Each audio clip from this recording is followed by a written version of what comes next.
ओकारं बिंदु संयुक्तं नित्यं ध्यायन्ति योगिनः कान्तं मोक्षदं चैव ओंकाराय नमो नमः।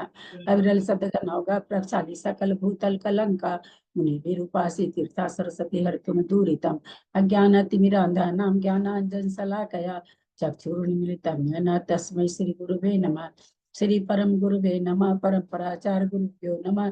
सकल कलुषविध्वंसकं श्रीशां परिवर्धकं धर्म संबंधकं भव्य जीवमन प्रतिबोधकारकं पुण्य प्रकाशक पापनाशकमिदं शास्त्रं श्री पद्म पुराण ग्रंथराज नामधेयम् अस्य मूल ग्रंथ कर्तारः श्री सर्वज्ञ देवास्तुतर ग्रंथ कर्तारः श्री गंधर देवा प्रतिगंधर देवा तेषां वचन सार्थमासाद्य श्रीमत्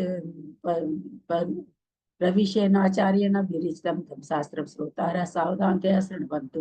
मंगलम भगवान वीरो मंगलम गौतमो धनी मंगलम कुंद कुंदातु जय धर्मोस्तु मंगलम सर्वमंगल मांगल्यम सर्वकल्याणकारकम प्रधानम सर्वधर्माणां जैनम जयतु शासनम जैनम जयतु शासनम जैनम जयतु शासनम। सरस्वती नमस्तुभ्यं वरदे कामरूपिणी विद्यारंभं करिष्यामि सिद्धिर्भवतु मे सदा। वात्संग जिनवानी माता की जय। परम मांगली ग्रंथ पद्म पुराण ग्रंथराज की जय। रविसेनाचार्य की जय। पन्नालाल जी साहित्यकार की जय। अढ़ाई दीप पे विराजमान सभी आचार्य उपाध्याय सर्व साधु के चरणों में नमोस्तु नमोस्तु नमोस्तु। सभी आरिका माता जी के चरणों में बंदामी बंदामी बंदामी। सभी छुल्लक छुल्लिका एलत के चरणों में इच्छामी इच्छामी इच्छामी।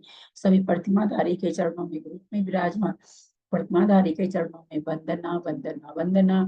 ग्रुप में विराजमान कुछ जनों का सादर चरण स्पर्श सभी से सादर जय जिनेन्द्र। राजेंद्र जी जब तक नहीं आते हैं आगे का ले लीजिए। ये ना इसमें 22 122वें पर्व में संस्कृत 30 तक हुई थी, हिंदी हो गई थी। तो अब संस्कृत पढ़ने के लिए मैं बताती हूँ।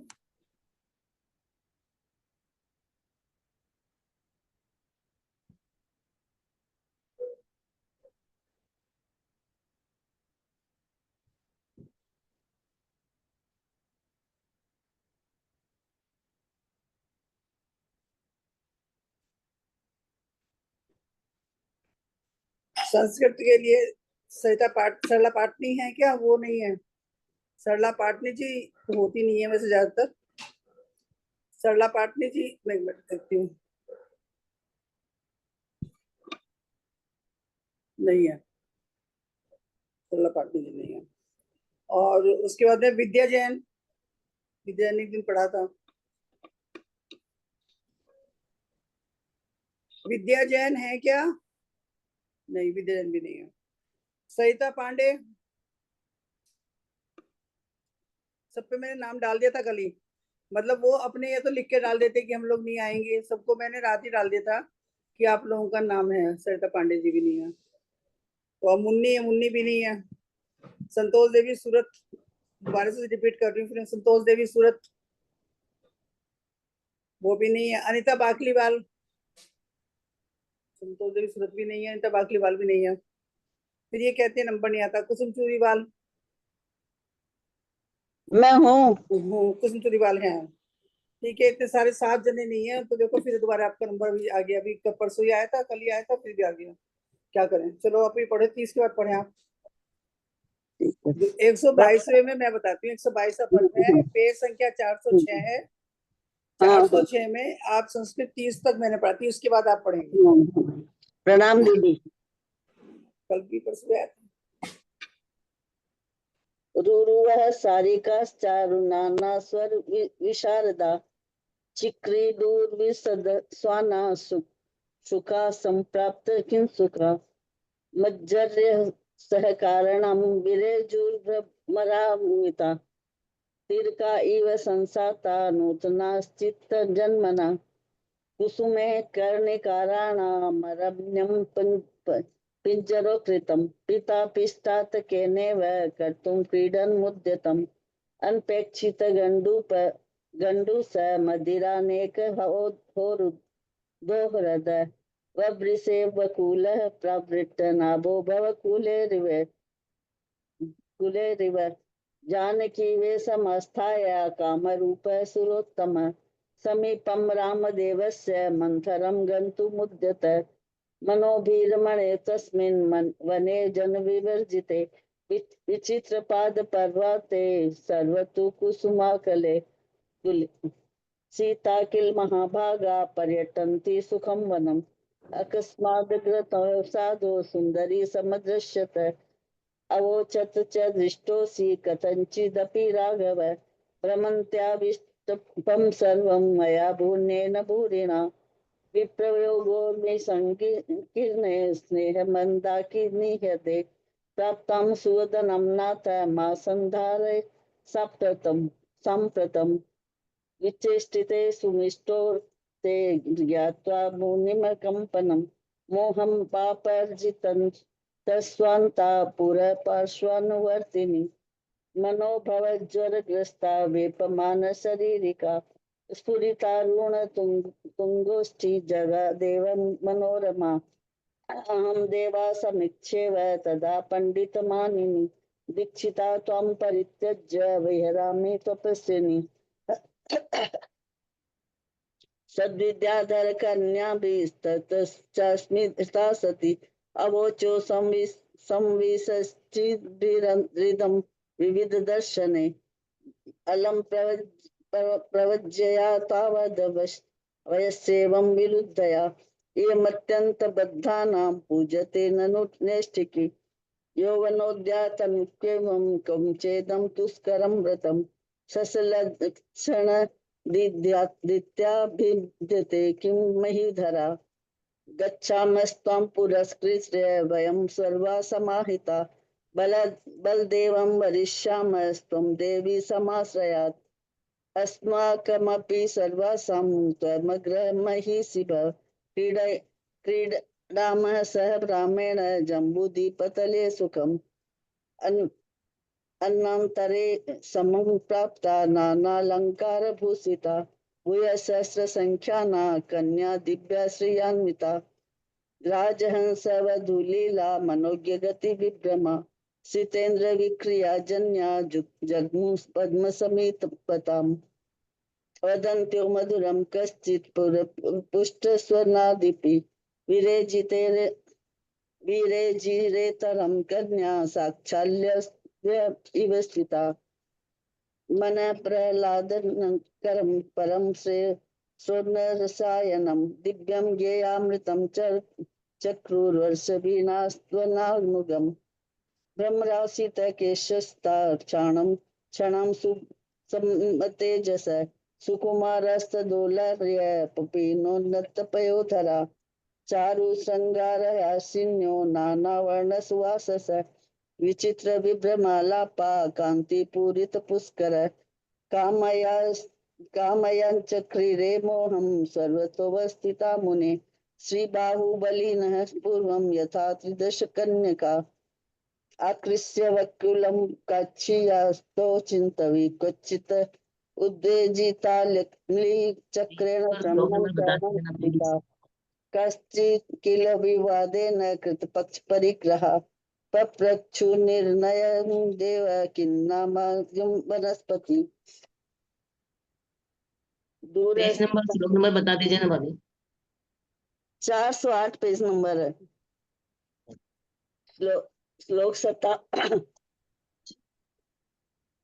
दूरसमाधवी पुष्प ग्रहणच्छद्मना परा ससंस्माना शुंका बाहुबलं क्षणमदर्शयत् आवद्य मंडली मन्यस्थलिता करपल्लवा सहस्रताल संगीता रासकं दातुमुद्यता नितंब पलके काची दंभ स्वच्छारणांकुशिके चंडातकं नमो नीलम चकार किल लज्जया एवं विद क्रिया जाले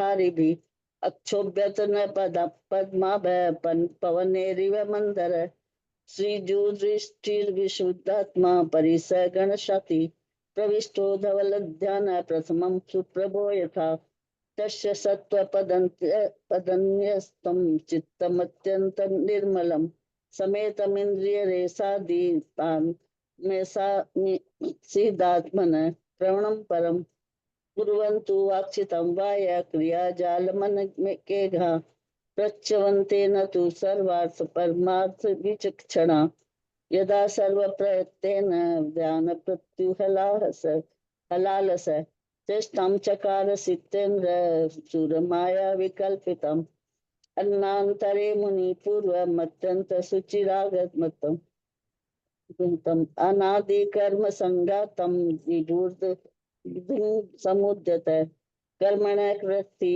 षष्ठी दृढ़ निश्चय छपक श्रेणी मुराद मारुत्तरा पुरुषोत्तम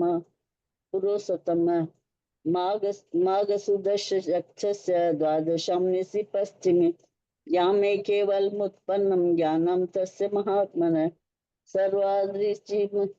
सर्वादृचि समुद्धृत्य तस्य केवल चक्षुषि लोकालोकद्वयं जातं गोस्पदमक्तिमं प्रभो ततः सिंहासनाकं पर प्रयुक्ता विदिक् चक्षुष सप्रणामं सुराधीशा प्रचैलु सम्भ्रमान्विता अजग्मुश्च महामुत्या महासंगावतवर्तिन विधातु मुद्यता श्रद्धा केवलोत्पत्ति पूजनम् दृष्ट्वा रामं समासीनं घाति कर्म विनाशनम् प्रणय मुक्ति संपन्नाश्चारण सुरासुरा तस्य जातात्मरूपस्य वन्दस्य भुवनेश्वरे जातं समवसरं समग्रं परमेष्ठिनः ततः स्वयं प्रभाभिख्य सीतेन्द्र केवल लार्चनं कृत्वा प्रदक्षिणीकृत्य मुनिमक्षमयन्मुः क्षमस्व भगवन् दोषं कृतं दुर्बुद्धिनां न मया प्रसीद कर्माणां यच्छमपि द्रुतम् एवमन्नन्ति श्रीदुत्ति कान्तियुतो नूनमनार्थमूर्ति भगवान् केवल्य सुख समृद्धिं बलदेवो वाप्तवाजिनोत्तम भक्त्या पूजा महिमानमरं कृत्वा स्तुत्वा प्रणम्य भक्त्या परया प्रविहरति श्रमणरो जगमुर्देवा यथाक्रमं प्रमुदिता इत्यार्षे श्री रविशरणाचार्य प्रोक्ते पद्म पुराणे पद्मस्य केवलोत्पत्त्यधिवन् विधानं नाम द्वाविंशत्युत्तरशतं पर्वं समाप्तम्। प्रणाम दीदी। वैसे वो है नहीं, सरिता पांडे नहीं है। अंजू फिरोजाबाद कल कह रही थी कि मैं आ जाऊंगी कल, अंजू फिरोजाबाद भी नहीं है, देख लिया मैंने, अंजू फिरोजाबाद भी नहीं है। उसके बाद में फिर अब अगले से शुरू हो रहे हैं, शर्मिला जैन तो गई नहीं है। फिर उसका तो मेरा ही नंबर है हिंदी पढ़ने का, 123 पर्व में 123 पर्व की मैं हिंदी पढ़ रही हूँ। बुढ़ी थोड़ा धीरे बर्तन मांझो है।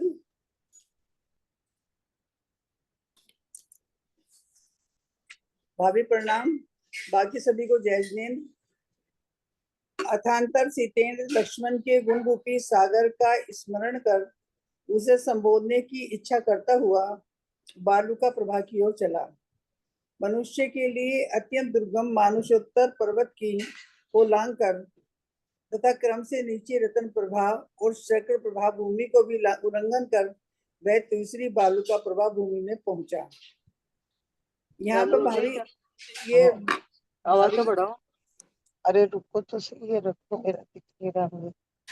वहां पहुंचकर उसने नारकियों की अत्यंत घृणित कष्ट की अधिकता से दुष्चय एवं पाप कर्म से उत्पन्न अवस्था देखी। लक्ष्मण के द्वारा मारा गया जो संबुक अशोक कुमार हुआ था, वह शिकारी के पुत्र के समान इस भूमि में हिंसापूर्ण क्रीड़ा कर रहा था। वह कितने ही नारकियों को ऊपर बांधकर स्वयं मारता था, कितनों ही को सेवकों से मरवाता था और घिरे हुए कितने ही नारकियों को परस्पर लड़ाता था। विरूप शब्द करने वाले कितने ही नारकी बांधकर अग्नि कुंडों में फेंके जाते थे और कितने ही जिनके अंग अंग में कांटा लग रहे थे ऐसे सुमेर के वृक्ष पर चढ़ाए उतारे जाते थे। कितने ही सबोर खड़े हुए नारकियों के द्वारा लोहो निर्मित मूसलों से कूटे जाते थे और कितने ही को निर्दय देवों के द्वारा अपना मांस तथा रुधिर खिलाया जाता था।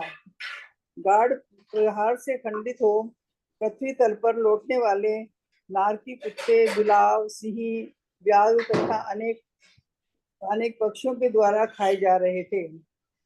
कितने ही सूली पर चढ़ाकर भेजे जाते थे, कितने ही घनों और मुद्गरों से पीटे जाते थे, कितने ही तांबा आदि के स्वरस रूपी जल से भरी कुंभियों में डाले जाते थे। लकड़ियां बांध देने से निश्चल खड़े हुए कितने नारकीय करवटों से बिगाड़े जाते थे, और कितने ही नारकियों को जबरदस्ती ताम्र आदि धातुओं का पिघला द्रव्य पिलाया जाता था। कितने ही कोलुओं में पेले जाते थे, कितने ही वानों से छेड़े जाते थे, और कितने ही दांत नेत्र तथा जीवा के उगाड़ने का दुख प्राप्त कर रहे थे। इस प्रकार नारकियों के दुख देखकर सितेंद्र को बहुत भारी दया उत्पन्न हुई। तदंतर उसने अग्निकुंड से निकले और अन्य अनेक नारकियों के द्वारा सब ओर से घेरकर नाना तरह से दुखी किए जाने वाले लक्ष्मण को देखा। वहीं उसने देखा कि लक्ष्मण विक्रियाकृत मगरमच्छों से व्याप्त वैतरणी के भयंकर जल में छटपटा रहा है, और असीपत्र बनके में शस्त्राकार पत्रों से छेदा जा रहा है। उसने यह भी देखा कि लक्ष्मण को मारने के लिए बाधा पहुंचाने वाला एक भयंकर नारकी कुपित हो हाथ में बड़ी भारी गदा लेकर उद्यत हो रहा है तथा उसे दूसरे नारकी मार रहे हैं। जितेंद्र ने वही उस रावण को देखा जिसके नेत्र अत्यंत भयंकर थे, जिसके शरीर से मलमूत्र झड़ रहे थे, जिसका मुख बहुत बड़ा था, और शंभु का जीव अश्व कुमार देव जिसे लक्ष्मण के विरुद्ध प्रेरणा दे रहा था। तदंतर इसी बीच में महातेजस्वी सितेंद्र भवनवासियों के उस दुष्ट समूह को डांटे दिखाता हुआ पास में पहुंचा। उसने कहा, कुछ बोल रहे हैं? अच्छा आगे भैया जी आगे। अच्छा ठीक है, मैं रुक रही हूँ। भैया जी पढ़, जय जिनेंद्र। ठीक है, आप पढ़िए। जय जिनेंद्र सभी को। जब लोग देवाधिदेव महावीर भगवान ने की जय। आदरणीय अंजू दीदी को, अंजना दीदी को वंदना, आदरणीय ललिता दीदी को प्रणाम, सभी श्रोताओं को जय जिनेंद्र। आज हम लोग 119 और 120 सर्व की समरी करने जा रहे हैं। पेज नंबर 392 निकालेंगे। 392 से शुरू करते हैं कि रामचंद्र जी को वैराग्य उत्पन्न हो गया था। ये हम लोगों ने इसके पहले पढ़ा था कि जब कृतांतवक्त्र और जटायु के जीव ने कुछ अटपटी चेष्टाएं करके उनके जो दिग्भ्रमित मन है उनको सही रास्ते पर जब लाया था, उस समय उनको जब संसार की स्थिति का बोध हुआ और वे वैराग्य को प्राप्त हुए। आगे का वर्णन कहते हैं कि शत्रुघ्न ने भी ये कहा था कि मैं भी वैराग्य धारण करना चाहता हूँ, ये शत्रुघ्न ने भी कहा था।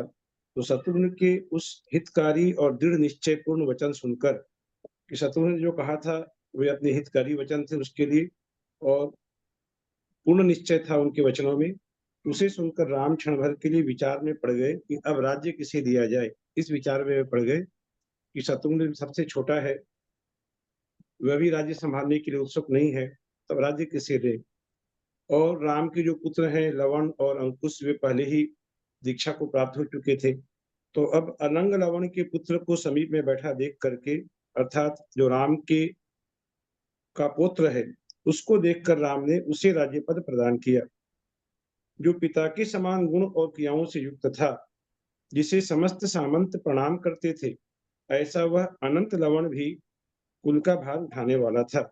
अर्थात अनंग लवण के पुत्र का नाम अनंत लवण, वह अनंत लवण भी कुल परंपरा का पालन करने वाला था। परम प्रतिष्ठा को प्राप्त एवं उत्कट अनुराग और मंगल को धारण करने वाले अनंत लवण ने विजय बलभद्र के समान पृथ्वी तल के समस्त मंगल प्राप्त किए। विजय बलभद्र, ये दूसरे बलभद्र हम लोगों ने पढ़ा पद्म पुराण में ही, जब 63 श्लोका पुरुषों का विशाल वर्णन पढ़ा, उनके गुरु कौन थे, वे पूर्व भाव क्या थे, कौन सी नगरी थे, इत्यादि बहुत सा वर्णन पढ़ा था। उसमें ये वर्णन आया था कि पहले बलभद्र का नाम बताया था अचल और दूसरे का विजय। तो ऐसे दूसरे विजय बलभद्र जो थे, उनके समान ही प्रताप को धारण करता था अनंत लवण भी, वह भी बहुत प्रतापी था। इधर विभीषण ने अपने पुत्र सुभूषण के लिए राज्य दिया, और सुग्रीव ने भी अपना राज्य अंगद के पुत्र के लिए प्रदान किया। अर्थात राम के साथ साथ ये सभी भी वैराग्य धारण करने के लिए उत्सुक हैं।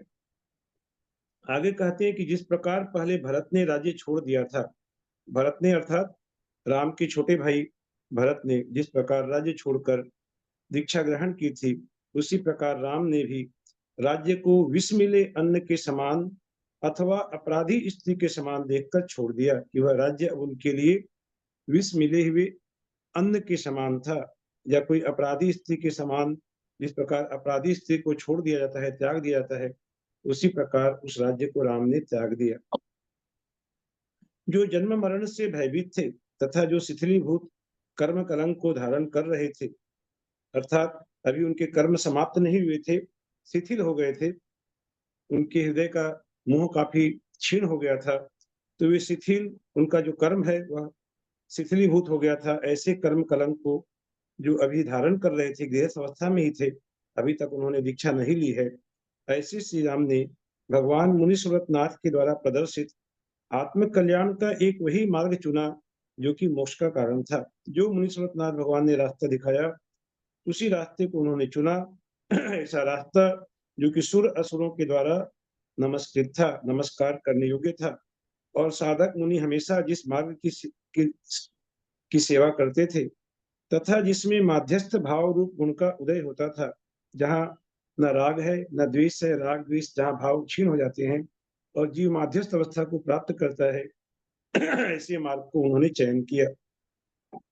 बोधि को पाकर क्लेश भाव से निकले राम मेघ मंडल से निर्गत सूर्य के समान अत्यंत देदीप्यमान हो रहे थे कि अभी तक वे मोह रूपी मेघ मंडल से आच्छादित थे, लेकिन अब वह मोह के बादल छट चुके हैं और राम उसी प्रकार देदीप्यमान हो रहे हैं। जिस प्रकार जब बादलों का आवरण छट जाता है तो सूर्य देदीप्यमान हो जाता है, वैसे ही राम अभी शोभा को प्राप्त हो रहे थे। राम किसी समय सभा में विराजमान थे तो अरहत दास नाम का एक सेठ उनकी सभा में राम के दर्शन करने के लिए आया। राम ने अरहत दास सेठ से, जो कि मुनियों का बहुत बड़ा भक्त था, उससे मुनि संग की कुशल पूछी कि सब मुनि संग कुशल से तो हैं। तो सेठ ने उत्तर दिया कि आपके इस कष्ट से, अर्थात आपने अभी हाल फिलहाल जो दारुण कष्ट पाया है, जो 6 महीने तक कष्ट भोगा है अपने लक्ष्मण की मृत्यु के बाद, तो पृथ्वी तल पर मुनि भी आपकी इस अवस्था को देखकर परम व्यथा को प्राप्त हुए हैं। उसी समय मुनि सुव्रत भगवान की वंश परंपरा को धारण करने वाले भगवान सुव्रत नामक मुनि राम की दशा जानकर वहां आए। उसी उद्यान में वे ठहरे हैं। सुव्रत नाम के मुनि, जहाँ की मुनिगण आते हैं अयोध्या में, तो मुनि आए हैं। यह बात जब समाचार राम ने सुना तो हर्ष के कारण उनके रोमांच निकल आए थे, नेत्र उनके आनंद से फूल गए थे। ऐसे राम मुनि के पास गए। गौतम स्वामी कहते हैं कि जिस प्रकार पहले विजय बलभद्र स्वर्ण कुंभ नामक मुनिराज के समीप गए थे, वही विजय बलभद्र का दूसरी बार नाम लिया गया, जो कि दूसरे बलभद्र थे। तो दूसरे बलभद्र जिस प्रकार स्वर्ण कुंभ नाम के मुनिराज के पास गए थे, उसी प्रकार ये 8वें बलभद्र भूमि गोचरी तथा विद्याधर राजाओं के द्वारा सेवित महाअभ्युदय के धारक राम, जो कि 8वें बलभद्र थे, वे सुव्रत मुनि के पास पहुंचे हैं, जिनकी हजारों निर्गण जिनकी पूजा कर रहे थे। ऐसे उन मुनिराज के पास जाकर राम ने हाथ जोड़कर सिर से मुनिराज को नमस्कार किया। उन मुनिराज के दर्शन कर राम ने अपने आप को ऐसा माना मानो अमृत के सागर में ही डूब गए हों। ऐसे आनंद की उन्हें प्राप्ति हुई। जिस प्रकार पहले महापद्म चक्रवर्ती ने मुनि सुव्रत मुनिराज भगवान की परम महिमा की थी, उनकी परम भक्ति की थी। जो महापद्म चक्रवर्ती का नाम आया है, जो कि मुनि सुव्रतनाथ भगवान के समकालीन थे, उन्होंने जिस प्रकार मुनि सुव्रतनाथ भगवान की भक्ति की थी, उसी प्रकार अभी श्रद्धा से भरे हुए राम, तो ऐसा लगता है कि मुनि सुव्रतनाथ भगवान का निर्वाण हो चुका है अभी राम के समय तक, तो उनके आगे सुव्रत नाम के जो मुनिराज हैं, उनकी परम भक्ति राम ने की। सब प्रकार के आदर करने में योग देने वाले विद्याधरों ने भी अर्घदान तथा संगीत आदि की व्यवस्था की थी। रात व्यतीत होने पर जब सूर्योदय हो चुका तब राम ने मुनियों को नमस्कार कर निर्ग्रंथ दीक्षा देने की उनसे प्रार्थना की कि जो उन्होंने दृढ़ निश्चय कर लिया था कि अब दीक्षा लेनी है, वह उन्होंने निवेदन किया कि मुझे दीक्षा दी जाए। उन्होंने कहा कि हे योगीराज, जिसके समस्त पाप दूर हो गए हैं तथा राग द्वेष का परिहार हो चुका है, कि जिस पाप में वे डूबे हुए थे, जिस मोह रूपी पाप में वे लक्ष्मण को अपने से किसी भी तरह से अलग नहीं कर पा रहे थे, वह अवस्था अब उनकी निकल चुकी है, राग द्वेष का परिहार हो चुका है। ऐसे राम आपके प्रसाद से विधि पूर्वक विहार करने के लिए उत्कंठित हूँ। राम ने कहा। मुनि संघ के नायक सुव्रतनाथ मुनिराज ने कहा कि हे राजन, आपने यह बहुत ही अच्छा विचार किया है। विनाश से नष्ट हो जाने वाले इस समस्त परिकर से हमें क्या प्रयोजन है?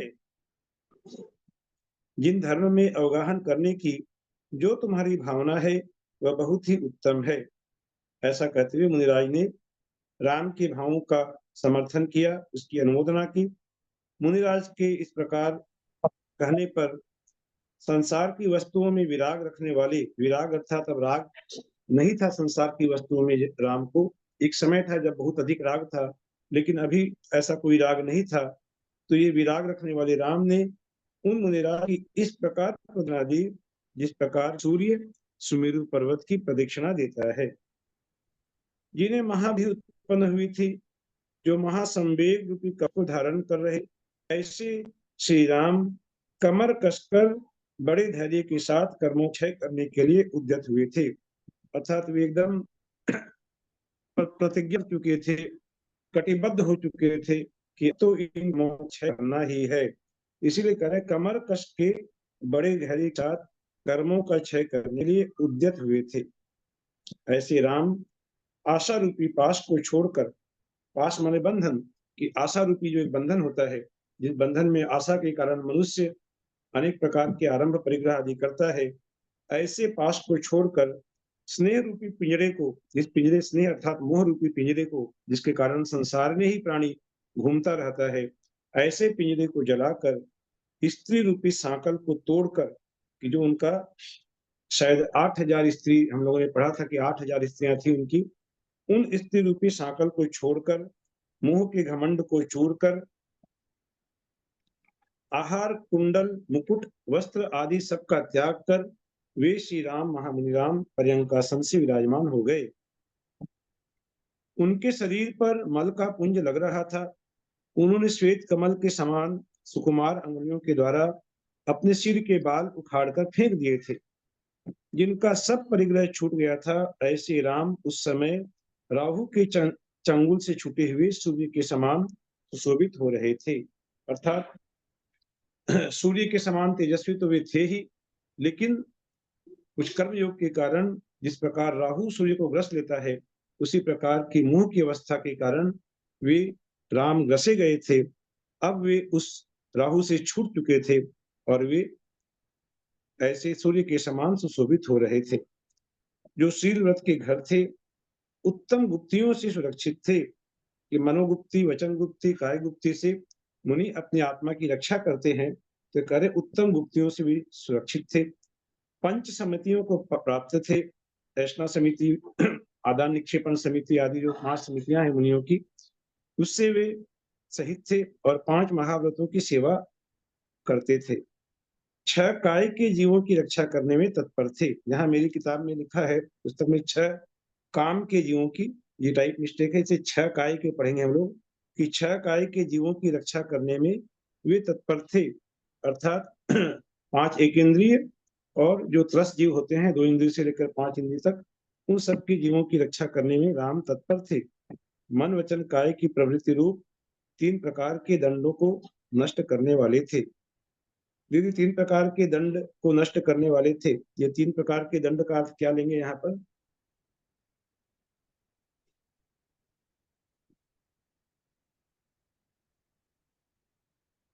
ललिता दीदी है क्या? हाँ, क्या बोल रहे हैं? यहाँ लिखा है कि जो शील व्रत, यहाँ लिखा है कि मन वचन काय की प्रवृत्ति रूप 3 प्रकार के दंड को नष्ट करने वाले थे। राम वही के लिए लिखा है। मन वचन काय की प्रवृत्ति को ही 3 दंड कहा गया है। माने क्या, मनोदंड, वचन दंड, काय दंड, ऐसा? हाँ हाँ। अच्छा, उसे भी नष्ट करने वाले थे। और सप्त भय, 7 तरह के भय होते हैं, उन 7 भयों से वे रहित थे। 8 प्रकार के मद जो हमारे शास्त्रों में बताए गए हैं, उनको वे नष्ट करने वाले थे। जिनका शरीर दिखाई नहीं दे रहा था, ऐसे देवों ने देव दुंदुभी बजाई। देव अदृश्य होकर देव दुंदुभी यहाँ बजाते हैं, और उन्होंने पुष्पों की वर्षा की। उस समय श्री राम के गृहस्थ अवस्था रूपी महापाप से निष्क्रांत होने पर, अर्थात छूट जाने पर, गृहस्थ अवस्था में जो पाप होते रहते हैं उससे वे छूट चुके थे।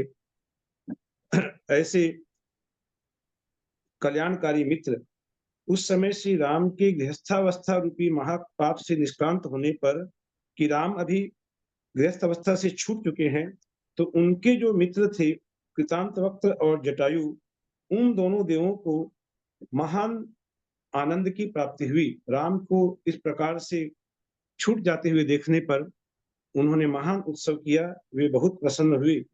वहां श्री राम के दीक्षित होने पर राजाओं सहित भूमि गोचरी और विद्याधर आश्चर्य से चकित होकर विचार करते हैं कि देवों ने भी जिनका कल्याण किया, ऐसे राम देव जहां इस तरह की दुस्तेज विभूति को छोड़कर मुनि हो गए, कि राम के पास किस बात की कमी थी।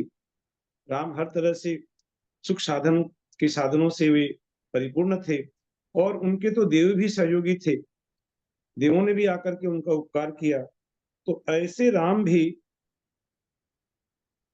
जब समस्त विभूति को छोड़कर मुनि हो गए हैं, तो हम लोगों के पास छोड़ने के योग्य प्रबंध है ही क्या, कि हम लोग तो क्या है, किस खेत की मूली है। इतने बड़े राजा इतनी विभूति को त्याग कर, देवों के भी सहयोग को उन्हें प्राप्त था, वे भी मुनि हो गए, तो हमारे पास अब क्या है। और उनको भी वैराग्य हुआ, और वे भी इस प्रकार का विचार कर संवेग से भरे अनेकों लोग घर के बंधन से निकल भागे, अर्थात वे भी मुनि हो गए।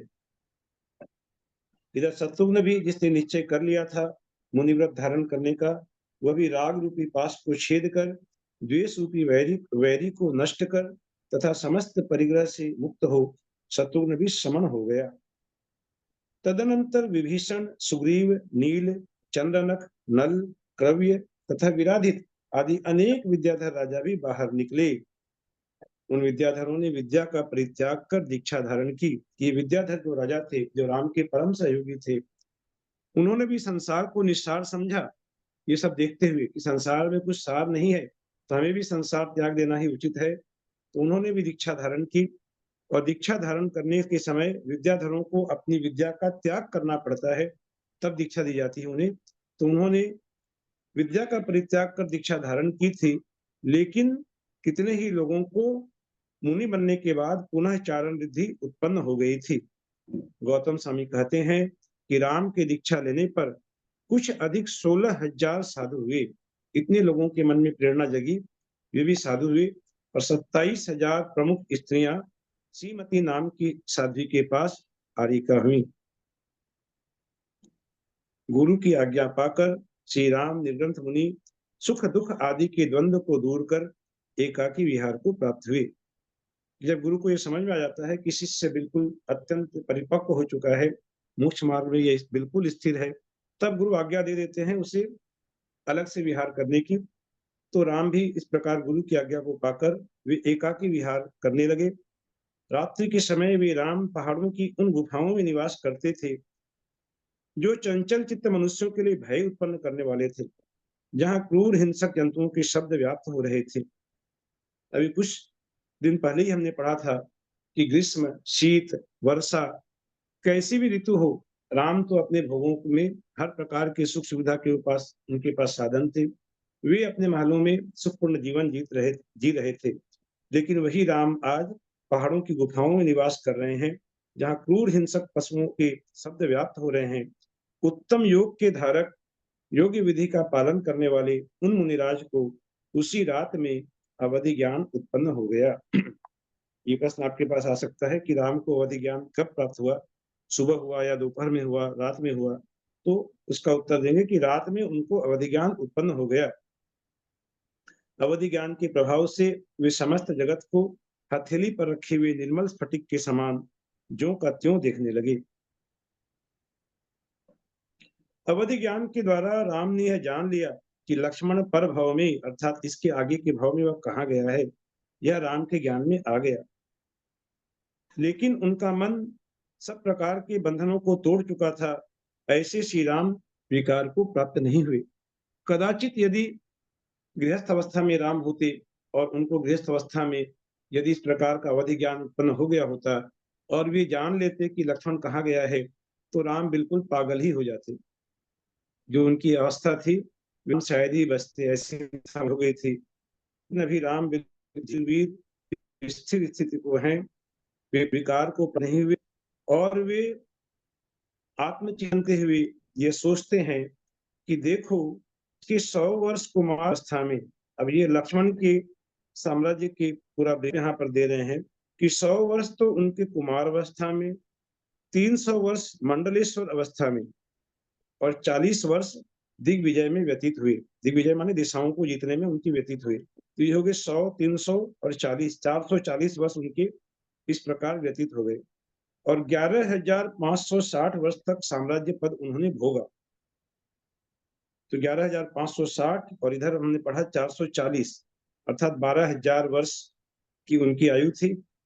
जिसने 25 कम 12,000 वर्ष भोगीपना प्राप्त कर व्यतीत कर दिए, वह लक्ष्मण अंत में क्या हुआ कि भोगों से तृप्त नहीं होकर, यदि यह भोगों से तृप्त हो गया होता, यदि वैराग्य की कुछ प्राप्ति हुई होती तो सद्गति भी मिल जाती, लेकिन भोगों से अंत समय तक तृप्त नहीं हुआ और वह नीचे गया। लक्ष्मण के मरण में उन दोनों देवों का कोई दोष नहीं है जिन देवों के मिथ्या वचन के कारण लक्ष्मण की मृत्यु हुई, उनका कोई दोष नहीं है। क्योंकि यथार्थ क्या है, वास्तविकता क्या है कि भाई की मृत्यु के बहाने उसका वह काल ही वहां आ पहुंचा था। वे देवता निमित्त मात्र बने थे, उसका काल वहां आ पहुंचा था। जिसका चित्त मोह के अधीन था, अर्थात लक्ष्मण के लिए कहा, जिसका चित्त जैसे राम मोह के अधीन थे वैसे ही लक्ष्मण भी मोह के अधीन थे। तो ऐसे मेरे तथा उसके वसुदत्त को आदि लेकर अनेक प्रकार के नाना जन्म साथ साथ बीत चुके हैं। ये अवधि ज्ञान पूर्वक राम विचार कर रहे हैं कि हम लोगों ने 106वें पर्व में पढ़ा था, राम लक्ष्मण की पूर्व भाव की कथा हम लोगों ने पढ़ी थी कि राम धनदत्त थे और लक्ष्मण वसुदत्त थे। ये दोनों भाई थे। धनदत्त से जब उस कन्या का विवाह नहीं किया कन्या की मां ने और रावण के जीव के साथ विवाह करने का निश्चय किया, तब वसुदत्त जाकर के उसने तलवार लेकर गया और रावण के जीव को मार डाला। और फिर अनेक भावों तक लक्ष्मण और रावण के जीव की यह शत्रुता चलती रही। ये सब हम लोगों ने जो पढ़ा है वही यहाँ पर विचार कर रहे हैं राम महामुनि कि वसुदत्त को आदि लेकर उनके अनेक प्रकार नाना जन्म साथ साथ बीत चुके हैं। राम के जीव के और लक्ष्मण के जीव के अनेक जन्म बीत चुके हैं।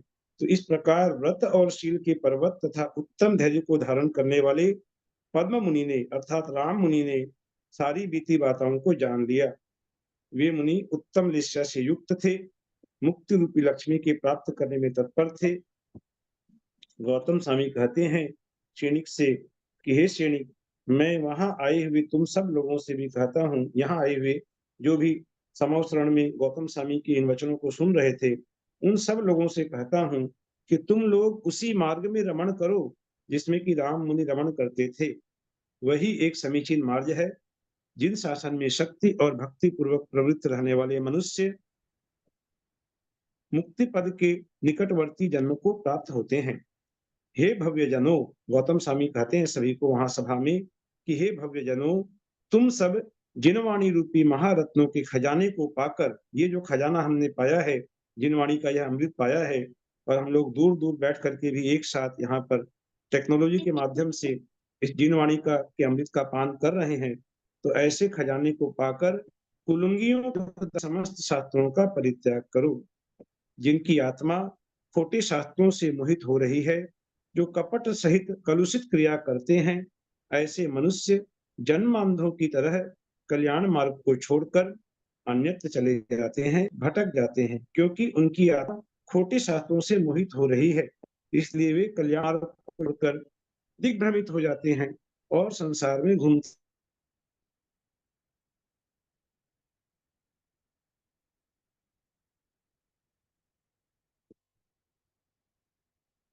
दिगंबर जैन ये नवग्रह नाल है। हैं, वॉशिंग मशीन है, क्या क्या नहीं है, लेकिन सब हिंसा का साधन। तो ऐसे उपकरणों को साधन समझकर इनके ग्रहण में कोई दोष नहीं है, ऐसा कहकर उन्हें ग्रहण करते हैं। मूर्ख मनुष्य उन्हें व्यर्थ ही करते हैं। वे खिन्न शरीर होते हुए बोझा ढोने वाले के समान भार को धारण करते हैं। वास्तव में ऋषि कौन है?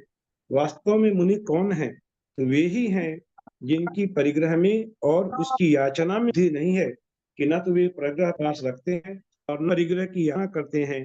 वे ही वास्तव में ऋषि हैं। इसलिए उत्तम गुणों के धारक निर्मल निर्ग्रंथ साधुओं की ही विद्वत जनों को अर्थात ज्ञानियों को सेवा करनी चाहिए। अन्य कुलिंगी साधियों के चक्कर में नहीं पड़ना चाहिए। गौतम स्वामी कहते हैं कि हे भव्यजनों, इस तरह बलदेव का चरित सुनकर तथा संसार के कारणभूत समस्त भोगों का त्याग कर यत्न पूर्वक संसार वर्धक भावों से शिथिल हो, यत्न पूर्वक इसके लिए हमें पुरुषार्थ करना पड़ेगा, इसके लिए हमें श्रम करना होगा, यत्न करना होगा। तो ऐसे भावों से शिथिल हो जिससे फिर कष्ट रूपी सूर्य के संताप को हमें प्राप्त न करना पड़े। इस प्रकार ये 119वां पर्व यहाँ समाप्त हुआ। अब आगे 120वां जो पर्व है, ये पेज नंबर 397।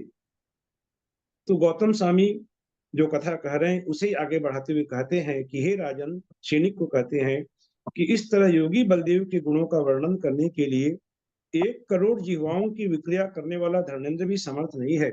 वह धर्मेंद्र पाताल लोक का जो नागलोक का जो राजा है, धर्मेंद्र है, जो कि 1 करोड़ जीवाओं की विक्रिया कर सकता है, उसके द्वारा भी वह बलदेव की अर्थात महामुनि राम के गुणों का वर्णन करने में समर्थ नहीं है।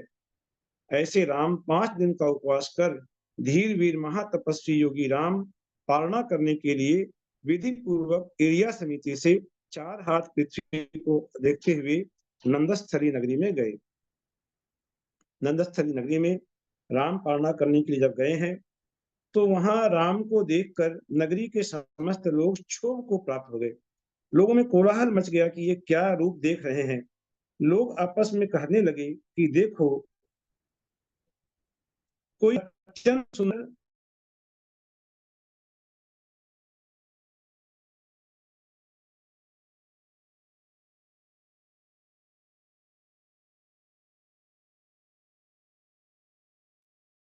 भैया जी आवाज नहीं आ रही। अहो, इनका धैर्य धन्य है, सत्य पराक्रम धन्य है, इनका रूप धन्य है, कांति धन्य है, शांति धन्य है, मुक्ति धन्य है और इनकी गति युक्त धन्य है। जो एक युग प्रमाण अंतर पर बड़ी सावधानी से अपनी शांत दृष्टि रखता है, ऐसा यह कौन मनोहर पुरुष यहाँ कहाँ से आ रहा है। वे राम को पहचान नहीं पा रहे थे, तो वे कह रहे कि ऐसा यह कौन मनोहर पुरुष जो मन को हरने वाला है, यह कहाँ से आ रहा है, यह किस कुल का अलंकार है और आहार ग्रहण कर किस पर अनुग्रह करता है। ये मुनिराज जो आ रहे हैं, आज किसका भाग्य जगा है जिसके घर में इसका आहार होने वाला है। इस संसार में इंद्र के समान ऐसा दूसरा रूप कहाँ हो सकता है। जिनका पराक्रम रूपी पर्वत क्षोभ से रहित है, ऐसे ये पुरुषोत्तम राम है। जब किसी ने इस प्रकार से पहचाना राम को कि ऐसे ये पुरुषोत्तम राम है, आओ आओ, इन्हें देखकर अपने चित्त, दृष्टि, जन्म, कर्म, बुद्धि, शरीर और चरित्र को सार्थक करो। इनके दर्शन करके अपने जन्म को सार्थक करो, धन्य करो। इस प्रकार राम के दर्शन में लगे हुए नगरवासी लोगों का बहुत भारी आश्चर्य से भरा कोलाहलपूर्ण शब्द उस नगरी में उठ खड़ा हुआ। अनेकों मनुष्य पूर्ण तैयारी के साथ मनोज्ञ जल से भरे पूर्ण कलश ले लेकर वहां आ पहुंचे प्रगाहन करने के लिए। अनेक मनुष्य पूरी तैयारी के साथ वहां पर आए हैं। सभी उनका प्रगाहन कर रहे हैं। वहां पर जोरदार आवाजें हो रही हैं, हे स्वामिन यहाँ आइए, हे स्वामिन यहाँ ठहरिए, अत्र अत्र। हम लोग जो कहते हैं मुनिराज को, ये कह रहे हैं यहाँ आइए, यहाँ ठहरिए, हे मुनिराज प्रसन्नता पूर्वक यहाँ विराजिए। इत्यादि उत्तमोत्तम शब्द चारों ओर फैल गए। आज अक्षय तृतीया का दिन है, दान दिवस का दिन है, और अक्षय तृतीया के दिन हमें राम मुनिराज की यह कथा पढ़ने और सुनने को मिल रही है। ये भी एक बहुत ही अच्छा संयोग है कि यहाँ पर हम पढ़ रहे हैं कि मुनिराज का प्रगाहन किया जा रहा है। यहाँ आइए, सब लोग अपने-अपने जान में उनको निमंत्रण दे रहे थे, प्रगाहन कर रहे थे कि आप हमारे पास आइए। हे मुनिंद्र, जय हो। हे पुण्य के पर्वत, वृद्धिंगत हो, समृद्धिमान हो। इस प्रकार वचनों से आकाश भर गया। शीघ्र ही वहां पर किस प्रकार की आवाजें हो रही हैं। लोग बिल्कुल जो जिसे बोलते हैं कि व्यस्त हो गए हैं बिल्कुल। वहां पर अफरा तफरी जैसी स्थिति हो गई है। और क्या कह रहे हैं, शीघ्र ही बर्तन लाओ, थाल को जल्दी देखो, स्वर्ण की थाली जल्दी लाओ, दूध लाओ, गन्ना लाओ, दही पास में रखो, चांदी के उत्तम बर्तन में शीघ्र ही खीर रखो, शीघ्र ही बड़ी शक्कर मिश्री लाओ, इस बर्तन में कर्पूर से सुवासित शीतल जल भरो, पूड़ियों का समूह लाओ, कलश में शीघ्र ही विधि पूर्वक उत्तम शिखरिणी रखो, अरि चतुरे हर्ष पूर्वक उत्तम बड़े बड़े लड्डू दे। इस प्रकार लोग बिल्कुल उत्साह से परिपूर्ण हो गए थे। उस नगर में सकड़ी गलियों में बड़े वेग से आने वाले कितने ही लोगों ने हाथों में बर्तन लेकर खड़े हुए मनुष्य गिरा दिए। ऐसी वहां पर खचाखच रास्ते वहां पर भर गए थे कि वहां पर बिल्कुल भी वहां गैप नहीं रहा था आने जाने का। वहां जो बर्तन लेकर जो खड़े हुए थे, बहुत से लोगों के बर्तन गिर गए।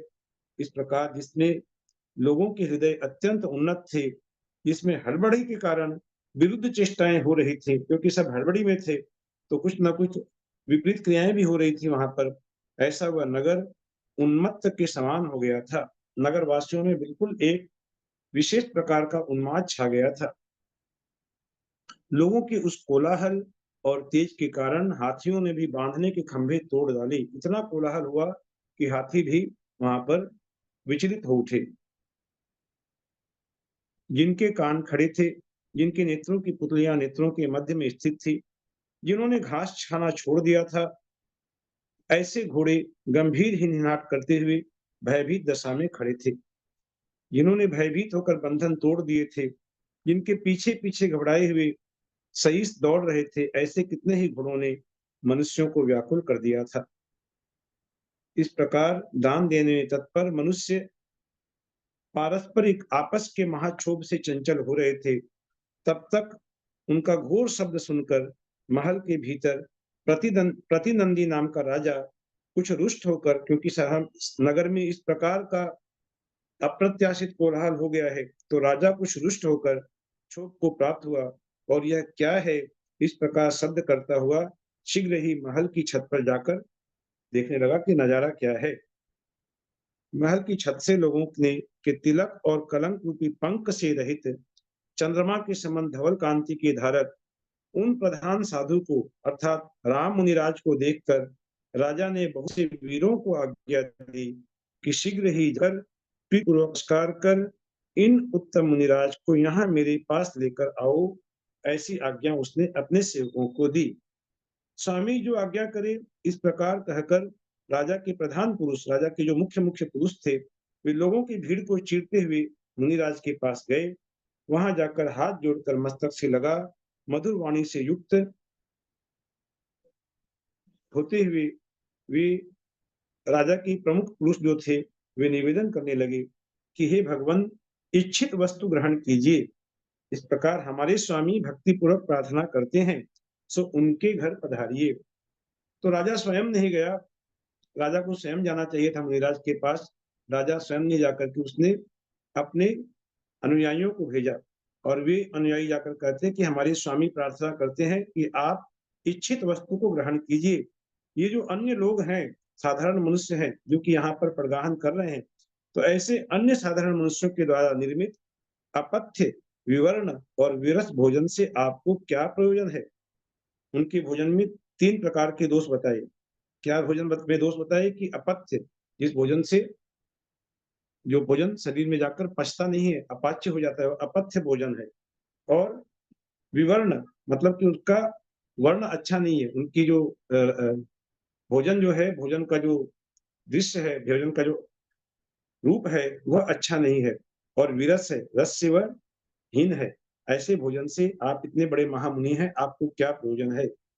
हे महासाधो, आओ प्रसन्नता करो और इच्छानुसार निराकुलता पूर्वक अभिलषित आहार ग्रहण करो। यहाँ पर एकदम स्वादिष्ट से स्वादिष्ट आहार आपके लिए उपलब्ध है। जो आपकी इच्छा हो, बिल्कुल निराकुल होकर के आप अपनी अभिलाषा के अनुसार आहार को ग्रहण करें। ऐसा जब उन्होंने कहा तो भिक्षा देने के लिए उद्यत उत्तम स्त्रियों को राजा के सिपाहियों ने दूर हटा दिया। यहाँ पर अन्य जो लोग हैं उन सबको दूर हटाया कि बस अब राजा के घर में ही अब तो मुनिराज का प्रदान होगा।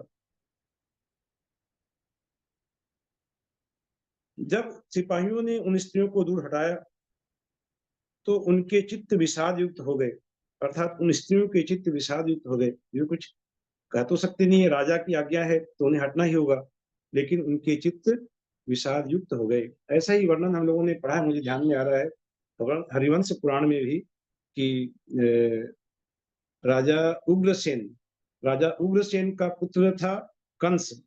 कंस का पूर्व भाव में, कंस के पूर्व भाव में, कंस बहुत बड़े तपधारी मुनि थे।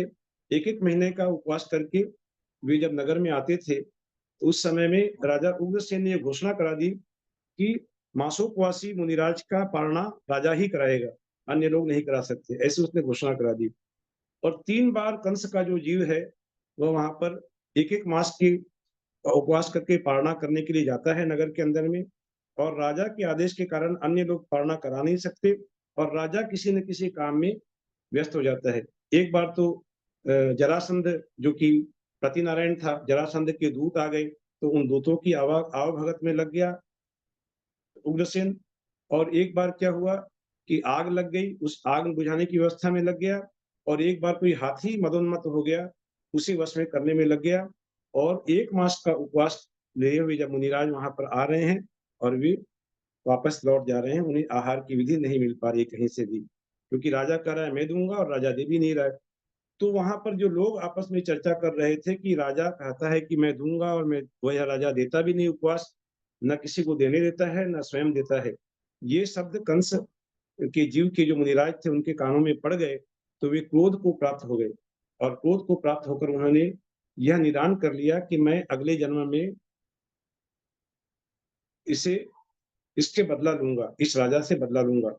और उस निदान अवस्था में मुनि की मृत्यु होकर के वे अगले जन्म में उसी उग्रसेन की संतान हुए, कंस के रूप में उत्पन्न हुए और उन्होंने अपने पिता को बंदी बनाया। ये सब कथा जानते हैं। तो ये मुझे स्मरण में आया यहाँ पर। तो यहाँ भी यही है कि वे राजा को कि सिपाहियों ने दूर हटा दिया, प्रजा को नहीं देने दिया और उससे स्त्रियों के चित्त विषाद युक्त हो गए।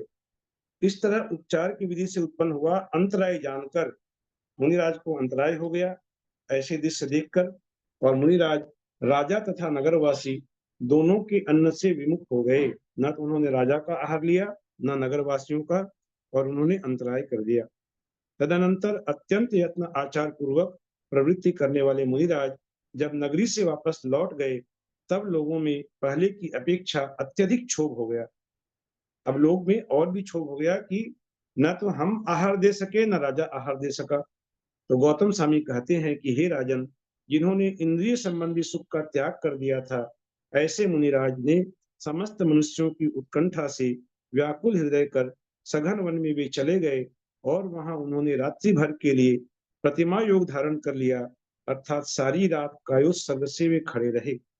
सुंदर चेष्टाओं के धारक नेत्रों को हरण करने वाले तथा पुरुषों में सूर्य समान उन वैसे मुनिराज को देखने के बाद जब पुनः वियोग होता था तब तिर्यंच भी अत्यधिक अधीरता को प्राप्त हो जाती थी। मुनिराज से तिर्यंचों को भी इतनी श्रद्धा हो गई थी कि जब वे मुनिराज आंखों से ओझल हो जाते तो वे तिर्यंच भी अधीर हो जाते थे। ऐसा उनका महात्म्य था। अब आगे हम लोग जो पढ़ेंगे 121वें पर्व में उनका आहार होगा, जंगल में ही आहार होगा। वे ये नियम ले लेते हैं कि जंगल में ही यदि कोई आहार विधि मिलेगी तो लूंगा, अर्थात अथवा नहीं लूंगा। वहां जंगल में एक राजा आता है और जंगल में ही मुनिराज राम को आहार देता है। यह वर्णन आगे के पर्व में पढ़ने को मिलता है। जब वो देवादिदेव महावीर भगवान की जय। यदर्थमात्र पदवाक्यहीनं मया प्रमादादि किञ्चनोक्तं तन्मे क्षमित्वा विदधातु देवी सरस्वती केवलबोधलब्धिम्। बोधि समाधि परिणाम शुद्धि स्वात्मोपलब्धि श्री सौख्य सिद्धि चिंतामणिं चिंतित वस्तुदानी तां मन्यमानस्य ममास्तु देवी। जावाणी के ज्ञान ते सूझे लोकालोक सोवाणी मस्तक नमो सदा दीत हो धो। हे जिनवाणी भारती तू ही जपो दिन रैन जो तेरा शरणागहि सो पावे सुख चैन। देवजो अरहंत को गुरु से हो निर्ग्रंथ दया धर्म पालू सदा यही मोक्ष का पंथ। बोलो दास सांगिन वाणी माता की जय। आयुष सर्गम कर्मे हम।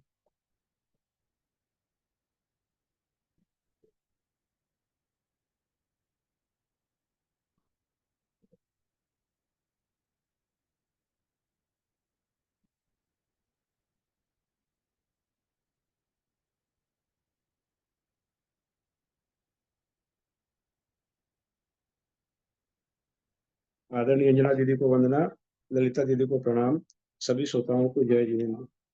दीदी को दीदी को प्रणाम, अंजना जी को वंदना, सबको भैया सादर जी को जय जय जिनेन्द्र। अंजना जी को वंदना, ललिता जी को प्रणाम, भैया जी को दीदी को प्रणाम, सभी को जय जिनेन्द्र। अंजना जी को वंदना, वंदना। ललिता जी को सादर चरण पर, भैया जी को सादर प्रणाम, सभी बड़ों को सादर प्रणाम, सभी को जय जिनेन्द्र। सभी बड़ों को भैया सादर प्रणाम, सभी को सादर जय जिनेन्द्र। भाभी को प्रणाम, भैया जी को जय जिनेन्द्र, बाकी सभी को जय जिनेन्द्र, प्रतिमाधारी जी को वंदना। 121 से 22 वाले वाचना भी चल रही है ना, हो गई है दीदी? हो गई कंप्लीट हो गई? 121-22 की हो चुकी। तो कल ले सकते हैं, कल तो छुट्टी का दिन है, अगर कल हो जाए तो हाँ, कल कर लीजिएगा। कर लेंगे। हाँ ठीक है, कल घर में ही रहेंगे, कल कर लेंगे। प्रतिमाधारी जी को वंदना, बड़ों का सादर चरण स्पर्श, सभी से सादर जय जी। बेस्ट ऑफ लक, पेपर है अभी। सभी को बहुत बहुत शुभकामनाएं। शुभ रात्रि। Thank you. शुभ रात्रि।